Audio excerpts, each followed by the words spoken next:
Okay, so we have an excerpt. We're going to learn a few excerpts from a Fabrengen from 1991, Parshas Vo'Era. And it's interesting, it gets into Yaakov Avinu, but it generally talks about the love of Hashem for the Yidden and the protection for Yaakov and so on. This is done through Torah. We're going to start from the top of the second column. By the way, the reason why the Sicha gets into the Yaakov, because it begins with Vo'Era, that the Parsha begins with, I appeared to the Avos, and I appeared to them with the name Shin Dalet Yud, that was sufficient for them, my appearance to them. In other words, Hashem helped the Avos, Hashem took care of the Avos, and so on. Again, top of the second column. Bein Avos Gufa, amongst the forefathers themselves, the Rebbe also explained that this had to do with the Torah, and the Torah brought all the brachas and everything for the Avos. So he says this is especially emphasized by Yaakov Avinu. As it's known, that specifically the three forefathers, each one embodied a different category of avodas Hashem, of service of Hashem. These correspond to the three pillars of Torah Avodah and the doing acts of kindness. Yaakov corresponds to the pillar of Torah. Where do we see Yaakov Avinu's connection with Torah? Like it says, Yaakov ish tam yoshev ha'olim. Yaakov was a whole, earnest person. He would sit in the tents. What tents was he sitting in? You don't sit in multiple tents. When you sit in one tent at a time. So the Chazal derived from that, Aholoi shel Shem, Aholoi shel Aver. He was sitting in the tents of Shem and Aver, who had a yeshiva. So Yaakov is known for his spending time and learning yeshiva. And also it says in the pasuk, V'yoydu mishpatech liYaakov v'seiroschel Yisrael, that they will that they will be taught your laws to Yaakov and your teachings to Yisrael. So we see that Yaakov and Yisrael are particularly connected to the idea of Torah. So now the Rebbe is going to explain that this connection with Torah allowed Yaakov to overcome all the difficulties and all the troubles that he had in his life. Shlomo, we could say, this is one of the reasons for the fact that so Yaakov Avinu Hadgoshim Yuchedes, by Yaakov Avinu we find a special emphasis. Though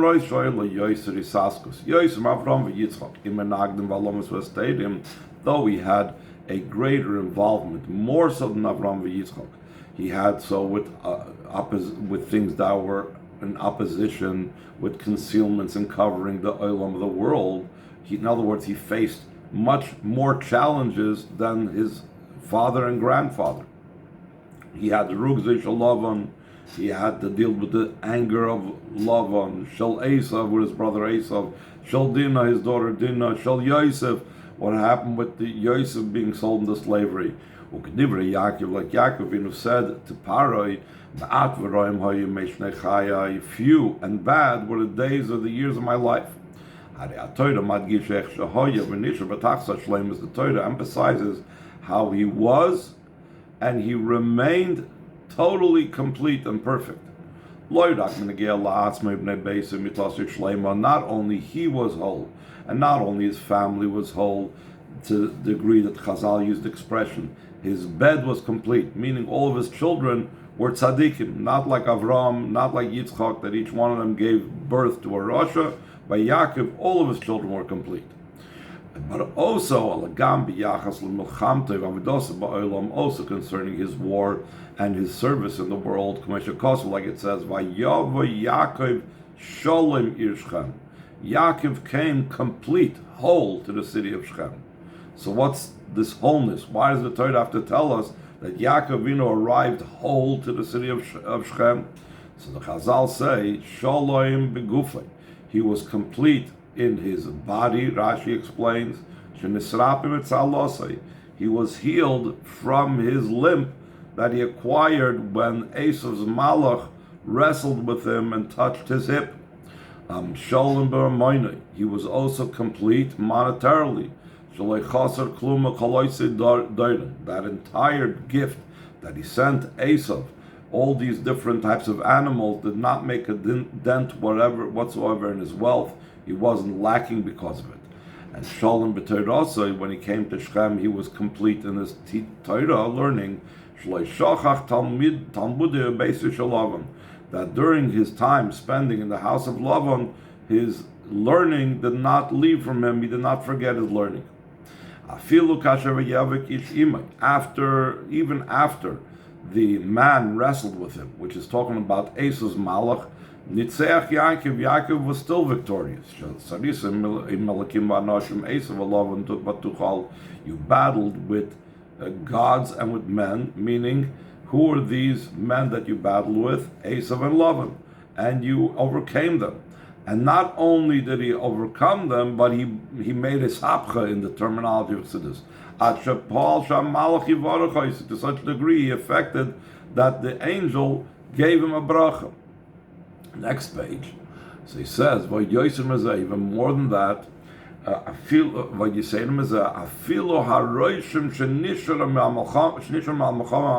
even the impression and the mark left from the war with the angel of Esau, that he touched his hip, was healed afterwards, that Yaakov came whole to the city of Shechem, Shalom begufay. He was whole in his body, that he was healed from his limp. According to what we said earlier in the Sicha about the interrelationship between the Torah and its effect on the world, it's understood the reason for this. Yaakov in Yonei Torah. Yaakov's idea, what did he correspond to? We said earlier, he was about Torah. And in the Torah, all matters are found in the ultimate state of perfection. From the Torah, the perfection comes down also in the world. In every matter in the world, all the measures and boundaries of the world, which is a topic that the Rebbe addresses earlier in the Sicha, even including the concealments and coverings of the world, like for example Esav and his ilk.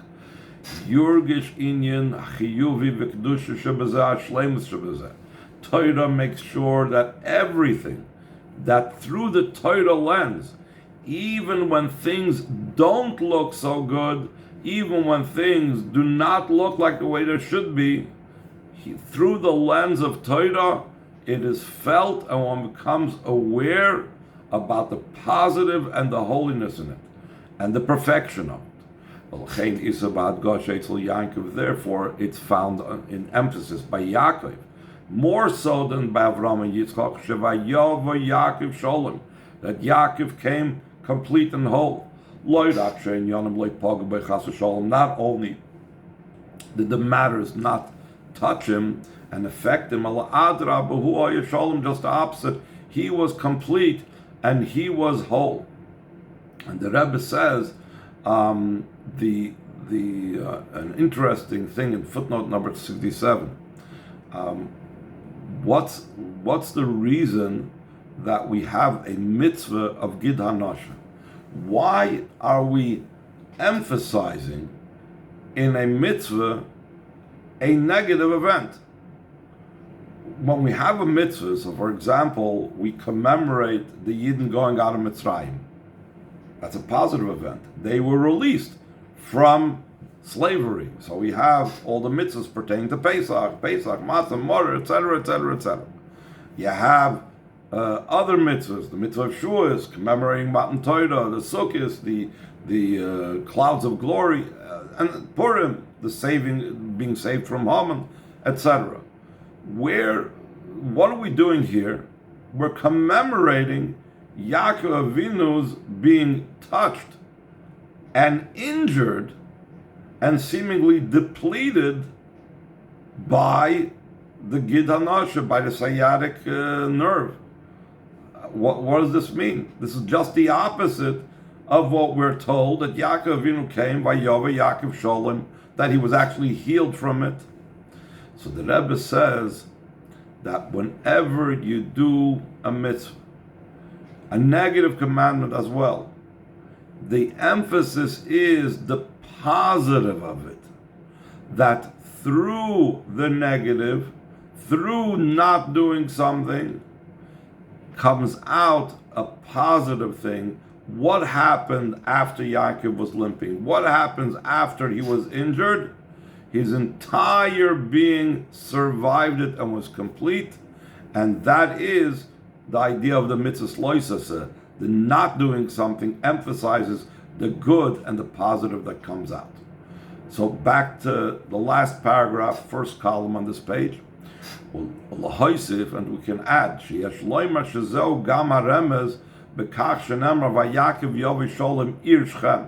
that's also what's hinted in the fact that says that Yaakov Avinu came complete to the city of Shechem. What's the emphasis that where was he complete? Could have just said, and Yaakov was complete, and then we'd know he was healed and didn't forget his Torah, etc., etc. What's the emphasis that he's connecting the completion with the city of Shechem? Shechem was a place of consequences and negativity. Sham Dina, over there was the captivity of Dina. And afterwards there was the killing of the townspeople of Shechem through Shimon and Levi. Yaakov took it to heart. Yaakov was not very excited about it. I'm a very few amount of people.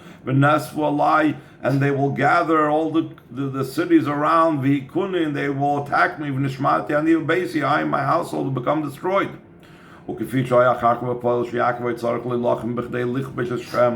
was in actuality that Yaakov needed to actually go to war to conquer Shechem. It doesn't say this openly in the Chumash, but in the Medrash it speaks about this. Shechem that I took by my sword and by bow. Yaakov Avinu attested to this, that he had to take it by force, he had to fight for it. We could say this is also hinted in the name Shechem. The shoulders, that's not like the front, that's already the back. The back shows the externality, things that are less than who I am.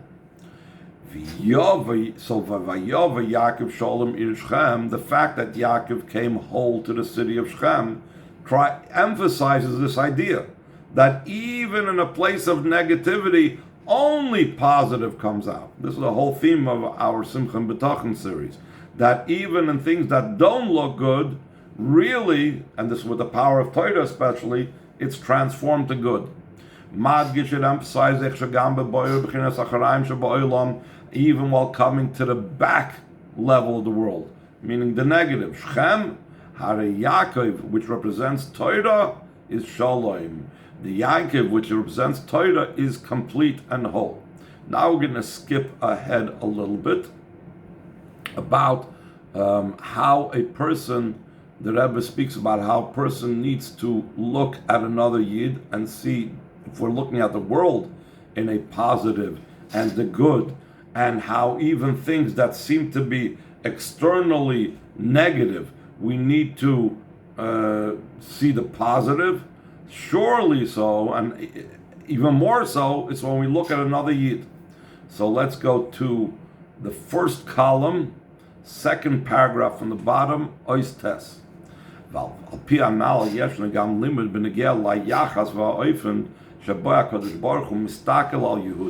From the above, we also have a lesson concerning the relationship and the manner that Hashem looks at a Yid. And therefore, how does a Yid need to look at other Yid? Yehudi ben Avram Yitzchak Yaakov. Yehudi is a child of the Avis. And he inherits the matters of the forefathers, like every child inherits their parents. Including and specifically, he inherits the matters of Yaakov Avinu. Like it's explicit in the verse. I'll call Yehudi Namar concerning every Yid that says that he's a part of Hashem, is his nation. Yaakov chevel nachlasa. Yaakov is a rope of his inheritance, meaning every Yid is considered Yaakov's part of Hashem, etc. V'chol Yehudi nikra b'shem Yisrael, and every Yid is called Yisrael. Al Shmoy shel Yaakov Avinu, the name of Yaakov Avinu. Al Shem Kisarisim Elakim Anoshim Metuchel, because it says that you have battled with gods and with men, and you have overcome them. So in other words, he's called in the most elevated state, every Yid. So it's not just Yaakov personally, every Yid is called by that name that indicates this overcoming of adversity, etc. Moving from this understood, from the perspective of the very being of a Yid. In every state and situation within which the Yid finds himself, even in this physical world, even in the darkness of exile, the level, like we said, the back, which Shechem represents, even if a malach, even the Sari Shal Esav, the ministering angel of Esav, is fighting externally with him. And heaven forbid, he touched and affected a vein, a nerve of a Yid. It's a clear and obvious thing that you will battle and overcome gods and men, and you will overcome them. Vayava Yaakov Shalom afilu b'Shechem, that Yaakov is complete and comes complete even in the city of Shechem. How are we sure that this applies by every single Yid? Kivin shal Yehudi namar Yaakov chavel nachlosi. Since about a Yid it says that Yaakov is the rope of his inheritance. The Yisraelim is even more so. Yaakov v'inu loy meis, it says Yaakov v'inu did not die, mazari b'chaim, afu b'chaim, just like his descendants are alive, so Yaakov is alive. Moidiyim shezari b'chaim. The Chazal say, they don't say, if his children are alive, then Yaakov is alive. No, the Chazal say Yaakov is alive. Why is Yaakov alive? Because his children are alive. So we're let known that his children are alive. Like we said, that the life of Yaakov is dependent upon the life of his descendants, like we spoke in a previous Sicha at length.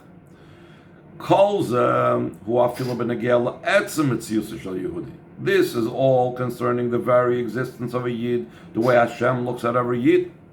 How much more so from the perspective of the connection of every Yid to Torah. Like it says, Torah Moshe commanded us, it's an inheritance of the congregation of Yankov.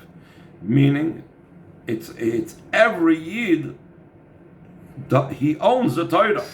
Kivin shekol Yehudi u'mekilos Yankov, since every Yid is from the congregation of Yankov, haridavar bar, it's a clear matter, sheTorah tzivulanu Moshe, that Torah was commanded us by Moshe, vu yoydish kol ha-Torah kula, and he inherits the entire Torah.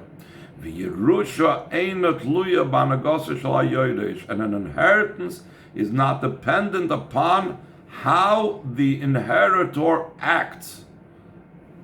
A child inherits automatically.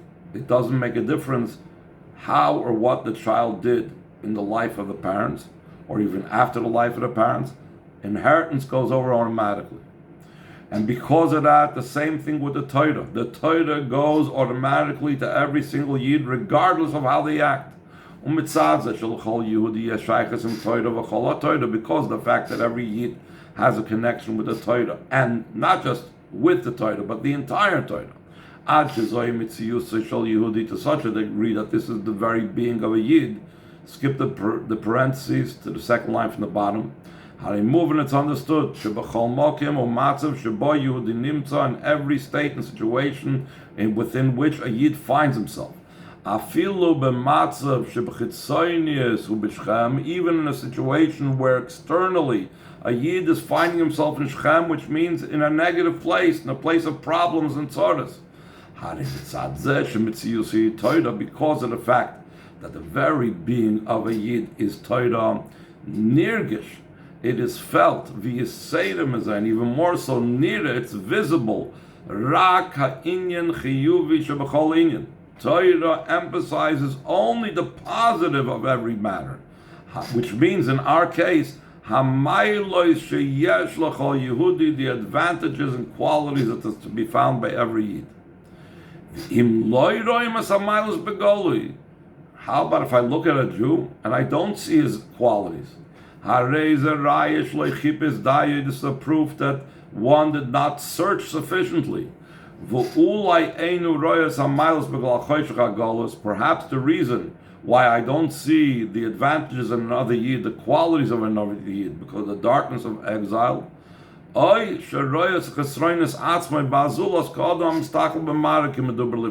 perhaps the reason why I don't see the advantages in the other Yid, the qualities of the other Yid, is because I'm looking at a mirror that's really reflecting my negative things, not really seeing what's meant to be the true being of the other Yid. The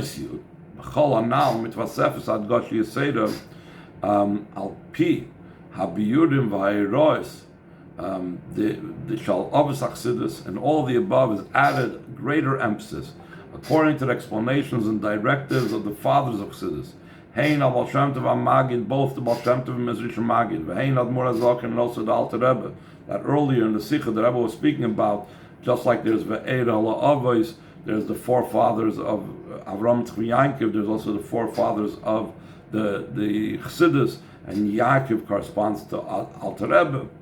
Kiyadua, as it's known, Echad HaYisoidus HaIkrim, the Torah of Baal Shem Tov HaMagid, one of the main foundations of the teachings of the Baal Shem Tov and the Magid, who begoidla inyan da'avos Yisrael, is in the great idea of loving a fellow Jew. Ava l'chol Yehudi, a love for every Yid. Mitzad etzem ha'inyan shu Yehudi, just for the very fact that he's a Yid. B'noi ha'yoker shal HaKadosh Baruch Hu, a precious child of Hashem. Like it's explained at length in many places in the teachings of Baal Shem Tov and the Mezritch Magid.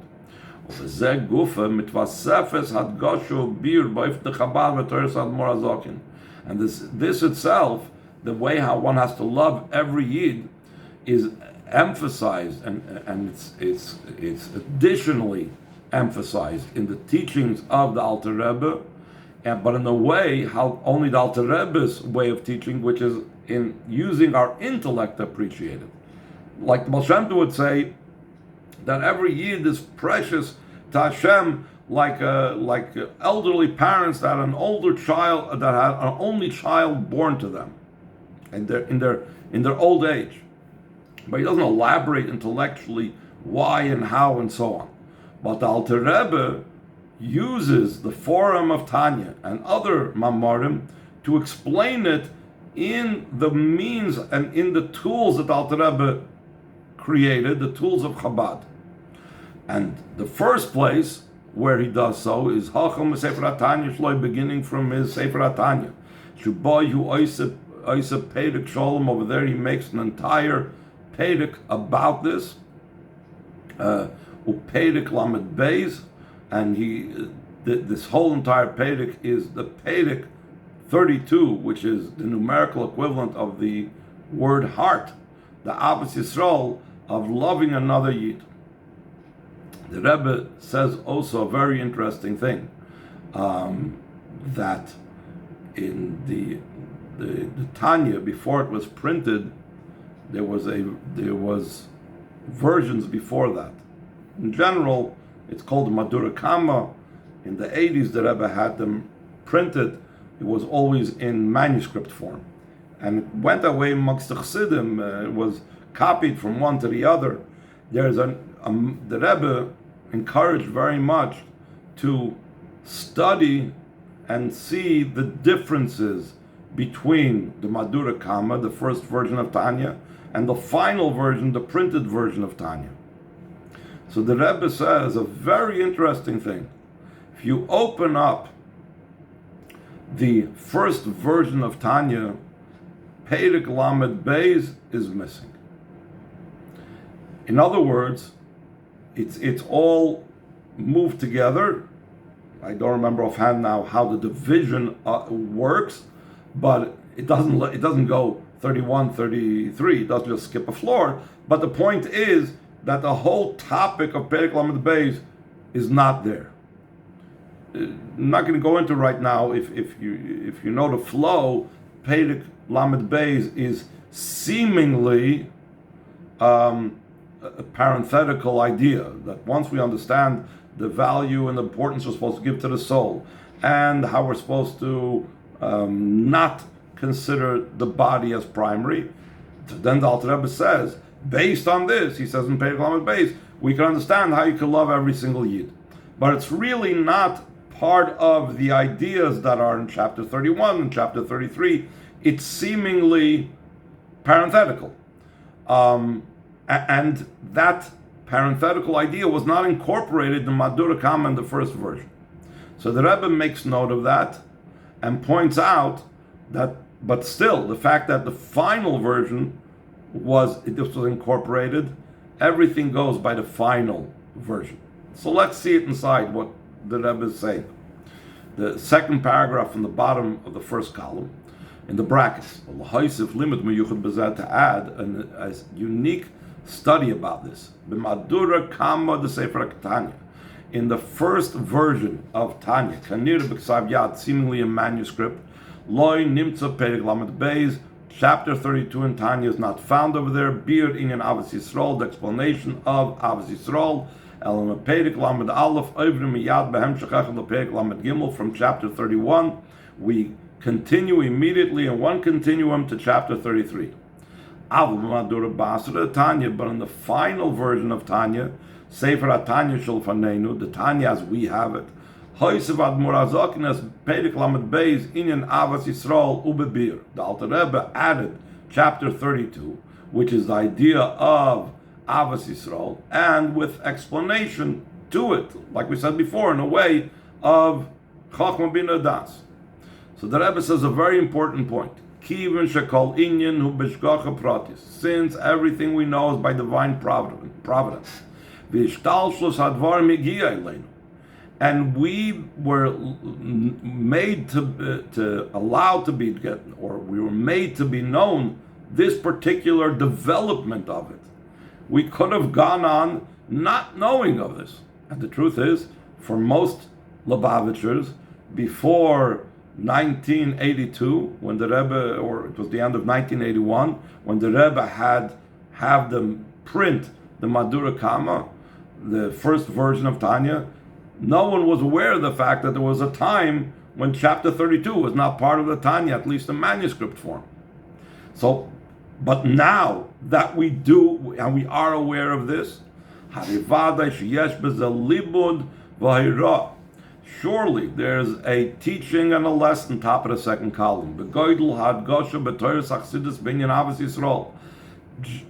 As far as the great emphasis in the teachings of Chassidus concerning loving another Yid. If someone will think that there is even a consideration that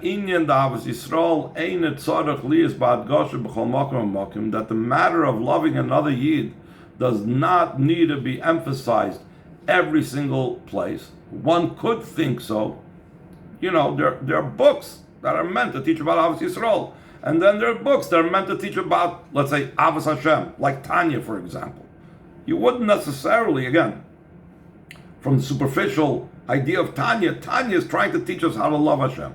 That's the main point of Tanya, really. So one might think, Avos Yisrael doesn't belong there. Avos Yisrael belongs to some other separate mimer, book, treatise, whatever. Vo'Era, and the proof of that view is it was actually not included in the initial version of Tanya. And you could have studied the Tanya without this chapter, meaning the flow would have worked. The continuum of the Tanya would have worked. So therefore, so there's the lesson derived from this. In the following edition, Ubefrat, and especially Basra in the final edition, Hoisiv Zois Admor Azok in the Alter Rebbe added and included chapter 32 about Avos Yisrael. Va'koil hoilach achar achitum, everything follows the conclusion. Al pi divrei HaKohen v'ashoifta sheyeh bayom hahem, according to the words of the Kohen and the judge that will be in those days. So in other words, once this was established, there's no room for anything else. Now there is no room whatsoever for any other opinion and view to think that somehow Avos Yisrael doesn't belong in every particular context. Al derech divrei Mishnah, similar to the words of the Mishnah, Shalom maskirim divrei yochad bein hamerubin levatla. The Mishnah says a very interesting thing. In Mishnayos, we find a lot of times it will say, Rav Meir says so and so, and the Chachamim say so and so, the sages say so and so. Rav Yehuda says such and such is the law. The Chachamim say such and such is the law. We know a rule that whenever there is a rabbim, whenever there is a majority, so the minority has to follow the majority. Why does the Mishnah have to pose that there is a minority and a majority? The ruling follows the majority. So just say the ruling of the majority in the Mishnah. Why bring down Rav Meir says this and the majority says differently? Rav Yehuda says this and the majority says differently. Don't even bring them down. So the Mishnah explains, you know why I'm bringing it down? Levatla. To make sure that view is removed. What does that mean?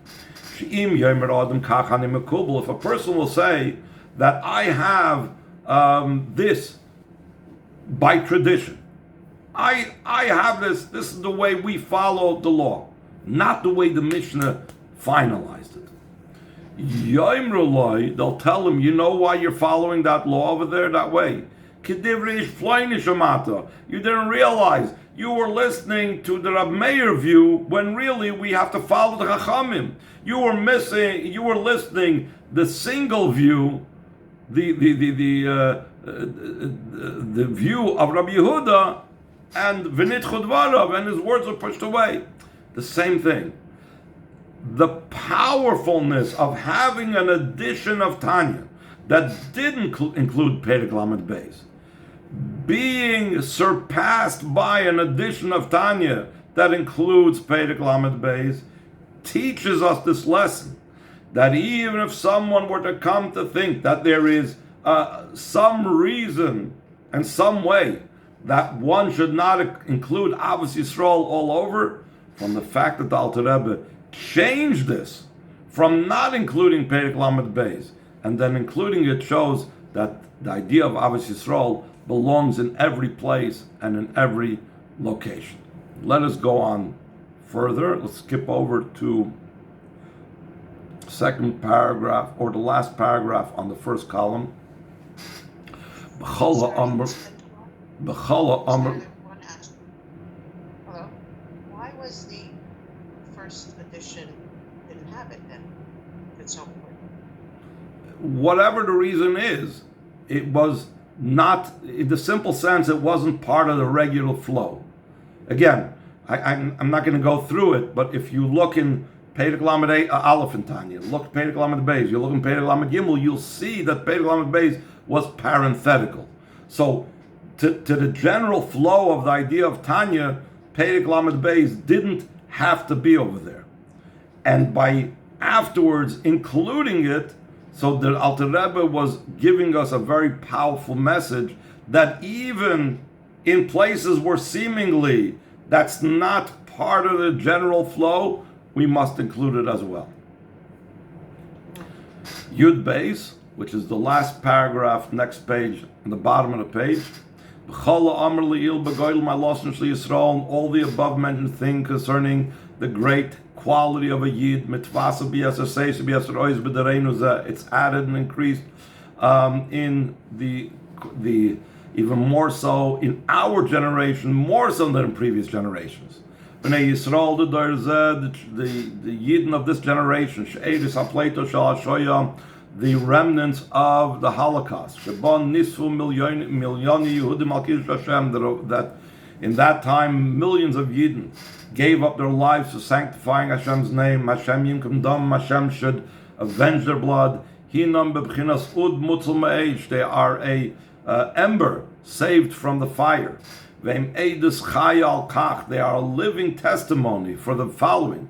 Shalom Rois HaGzeres HaBnei Yisrael HaBois K'toitzah Vayira B'Kaf Yerechoi, despite the decrees against the Jewish people that are resulting from the fact that the Malach of Esav touched the hip of Yankov, Kedisa and Medrash. The Medrash explains and associates the Jewish people's persecutions throughout the generations as being an outgrowth of that event that Esav's Malach touched Yaakov's hip. And despite that, Harevayava Yaakov Sholem, the Jewish people that were saved after World War II, so Yaakov came whole and complete.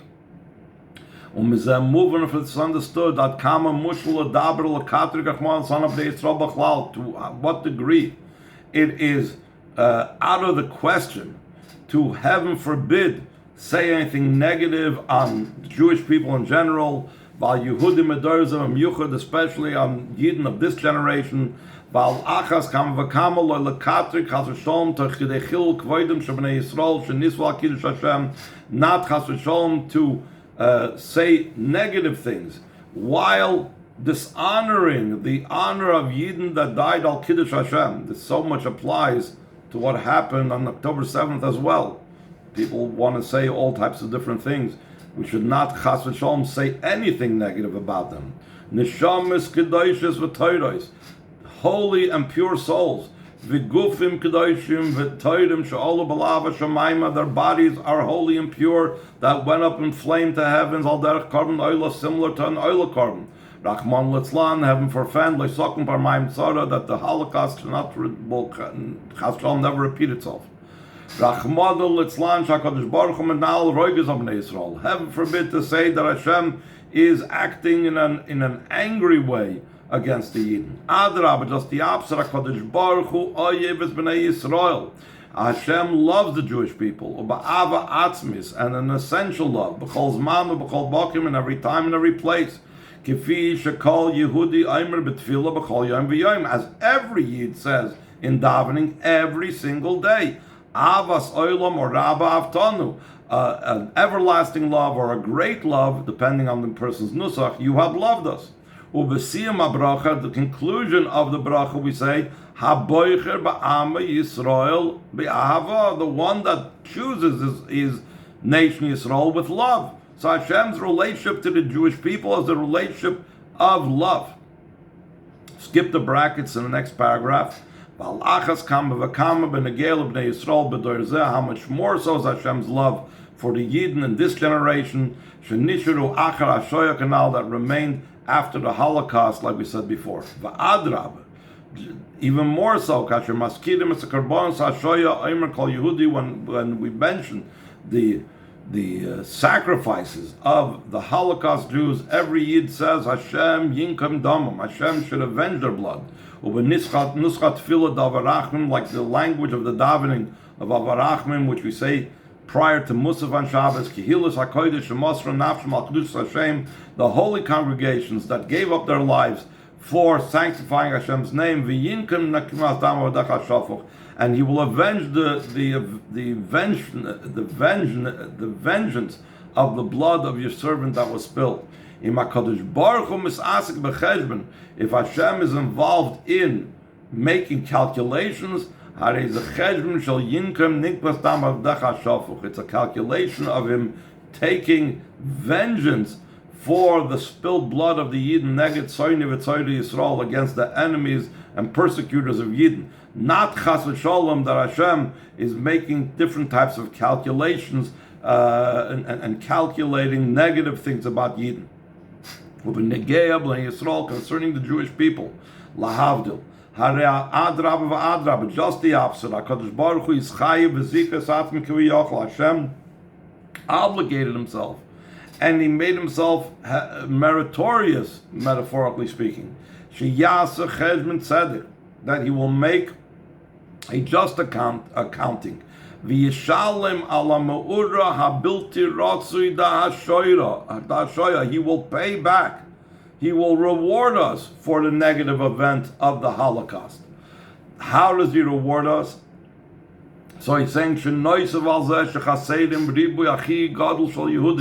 to the fact that a great multitude of Yidden are missing because of the Holocaust from Klal Yisrael,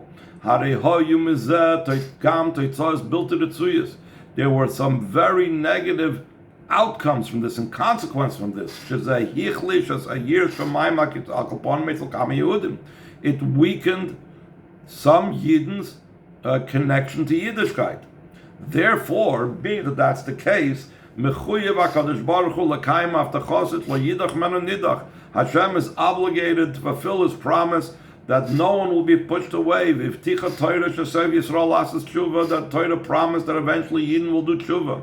And immediately they'll be redeemed. And His promise is that's Hashem's promise to us. Just like He said about Yaakov, He promises us that Yaakov will come complete and whole, that anything and any injury that happened to Klal Yisrael, physically and spiritually, Hashem will fix that up. And the Rebbe goes on and on about this. So he says, let's skip down to Yud Gimel, the bottom paragraph. And if this is true, all times, how much more so in this very generation, in these times, that the nations are fighting each other. When Yidden have a special promise from Hashem, that it says in the Medrash, when a person sees that nations are fighting with each other and starting up with each other, so Hashem tells the Yidden, calm down, you don't have to be worried. B'ni al tisyaru, my son, my child, do not be fearful. Kol ma she'asisi lo yasisi el b'shvilchem. Anything and everything I did it only for your sake. In addition to the multiple promises in Torah that the guardian of Israel will neither slumber nor sleep, Hashem says, I am with him, with Klal Yisrael, in their afflictions, that Hashem will redeem the Yidden from all their problems and sufferings, etc. Top of the second column. Davar bararu, it's a clear matter, shlayanav layishon sham Yisrael, that the guardian of Yisrael will not slumber, not sleep. B'chol makim ba'olim shabaynim tzayim Yehudim, in every place in the world that Yidden are found, gam b'chutz la'aretz, even in chutz la'aretz. V'alachas kam v'kam beretz hakodesh. How much more so in the Holy Land? Shnikras b'toraseinu akdosh v'amitis, that's called in our holy Torah and the true Torah. Eretz asher goymer eini Hashem elokecha bam b'reish hashana v'dachris shana. It's a land that Hashem's eyes, focus, interest is in it from the beginning of the year to the end of the year. V'davar barur, that this is a clear thing. Shakadosh Baruch Hu nimtza ata, that Hashem finds Himself now. Al derech hamosh lamuhu v'negei l'chodesh el berach l'shar chadoshim. Similar to the metaphor that's brought concerning the month of El in comparison to the other months. So the Rebbe says it's true even now as well. Even though the Rebbe said this in the middle of Tevis. Kemelch Basada, like a king in the field. Umekabel Skulam Besever upon him, Yafis, he greets everybody with a smiling countenance. Umar upon him, searches the Kulam, and he shows a laughing face to everybody. V'chol Yehudi, Yachal Geshes, Hakadosh Baruch Hu, every Yid can approach Hashem. Ulevakish B'menu Bakashoitzav, and to request from him his request. V'Hakadosh Baruch Hu, Vada Yimalo Oisam, and Hashem would surely fulfill the requests of the Yid. Like we said before, HaKadosh Baruch Hu Maidio Machriz L'Bnei Yisrael B'Chamakim Shehem. Hashem lets know and proclaims to Yidden in every place that they are. V'alachas kam v'kam beretz hakodesh. How much more so in the Holy Land?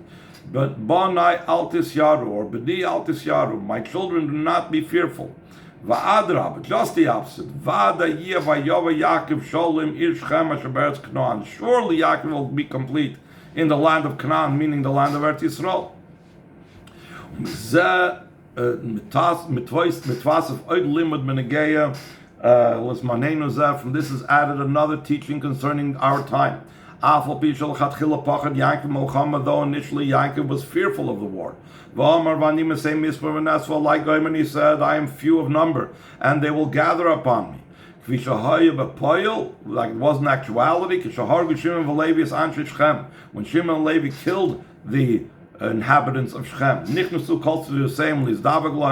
So all the surrounding cities came to match up, in other words, go to war with the Yidden. And Yaakov took on and dressed himself in warrior weapons against them. He went out in war. He conquered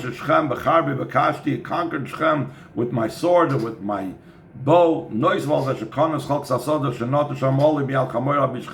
to the fact that the particular location that Yaakov was in, he actually purchased before the whole story with Dinah from Chamor, the father of Shechem. The lesson for this now is since Hashem gave in actuality the city of Shechem and the different territories of Yehuda and Shomron. Skip the parentheses. This is a clear thing, and it's obvious.